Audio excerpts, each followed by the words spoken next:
আজকের ভিডিওতে black hole নিয়ে কিছু কথা বলবো।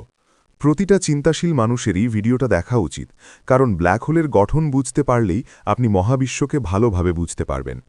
তবে ব্ল্যাক হোলকে বুঝতে হলে প্রথমে স্পেস বা মহাশূন্যকে ভালোভাবে বুঝতে হবে।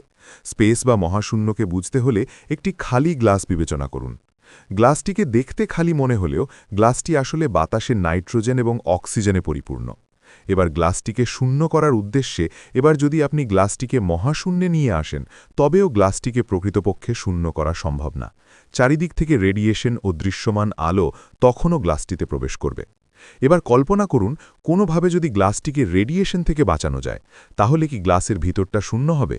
উত্তর হচ্ছে না, কারণ তখনও গ্লাসের ভিতরের স্থান জুড়ে কোয়ান্টাম ফিল্ড বিরাজ করবে এবং সেখানে কোয়ান্টাম ফ্লাকচুয়েশন ঘটতে থাকবে।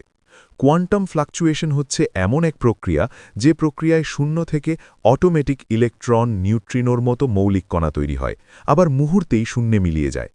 আচ্ছা, তাহলে যদি কোনোভাবে গ্লাসের ভিতর থেকে এই কোয়ান্টাম ফিল্ডকেও সরানো যায়, তাহলে তো শূন্য স্থান হবে, তাই না? না, তারপরেও গ্লাসটি শূন্য হবে না, কারণ আমরা যাকে মহাশূন্য বা শূন্যস্থান বলছি তা প্রকৃতপক্ষে শূন্য নয়। মহাশূন্য বা স্পেস নিজেই একটা একটা বস্তু, রাবারের মতো নমনীয়, অনেকটা এরকম। But there was a preferred direction. The disk it formed from had a slight preference one way versus another, and things going the opposite way got eliminated, and when it's all said and done, 1916 সালে Albert Einstein কর্তৃক প্রকাশিত আপেক্ষিকতার সাধারণ তত্ত্ব অনুযায়ী মহাকাশে ভারী বস্তুর চারিপাশে স্পেস ক্রমাগত বেঁকে গিয়ে মহাকর্ষের সৃষ্টি করে। অর্থাৎ মহাকর্ষ কোনো বল নয়, মহাকর্ষ হচ্ছে এরকম স্পেস টাইমের বক্রতা।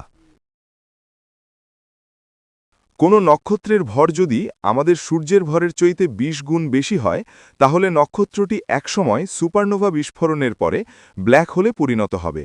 মূলত নক্ষত্রের অভ্যন্তরে অধিক তাপে হাইড্রোজেন পরমাণু জোড়া লেগে শক্তি তৈরি করে। যখন এ জ্বালানি ফুরিয়ে আসে, তখন নক্ষত্রের ভিতর চাপীয় ভারসাম্য নষ্ট হয়, ফলে নক্ষত্রটির বাইরের অংশ ভয়ানক বিস্ফোরণে মহাকাশে ছড়িয়ে পড়ে। তবে বিস্ফোরণের পর নক্ষত্রের কেন্দ্রটি সংকুচিত হয়ে কখনো বা ব্ল্যাক হোল, কখনো বা নিউট্রন স্টার অথবা বামন তারায় পরিণত হয়। তবে ব্ল্যাক হোল নিয়ে সমস্যার বিষয় হল, ব্ল্যাক হোলের কেন্দ্রে বিশাল পরিমাণ ভর একটা ক্ষুদ্র অবস্থায় সংকুচিত থাকার কারণে ব্ল্যাক হোলের কেন্দ্রে স্থানকালের বক্রতা অসীম হয়ে যায়। তাই ব্ল্যাক হোলের কেন্দ্রে বস্তি এবং স্থানকালের অবস্থা কেমন হয় তা বিজ্ঞানীরা জানতে পারেননি।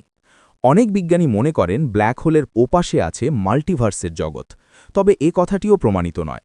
ব্ল্যাক হোলের কেন্দ্র অনেকটা বিগ ব্যাং সিঙ্গুলারিটির মতো। আমাদের মহাবিশ্ব যেহেতু প্রতিনিয়ত বেলুনের মতো প্রসারিত হচ্ছে, তাহলে সুদূর অতীতে নিশ্চয়ই আমাদের মহাবিশ্ব একটি অতি ক্ষুদ্র বিন্দুতে সংকুচিত অবস্থায় ছিল, যাকে সিঙ্গুলারিটি বলে। এই বিগ ব্যাং সিঙ্গুলারিটি এবং ব্ল্যাক হোল সিঙ্গুলারিটিকে ব্যাখ্যা করার জন্য আমাদের কোয়ান্টাম গ্র্যাভিটির থিওরি প্রয়োজন। বিজ্ঞানীরা ইতিমধ্যেই স্ট্রিং থিওরি ও লুপ কোয়ান্টাম থিওরির মতো কোয়ান্টাম গ্র্যাভিটির হাইপোথিসিস প্রকাশ করেছেন। তবে লুপ কোয়ান্টাম গ্র্যাভিটি কিংবা স্ট্রিং থিওরি এগুলোর কোনোটাই প্রমাণিত নয়।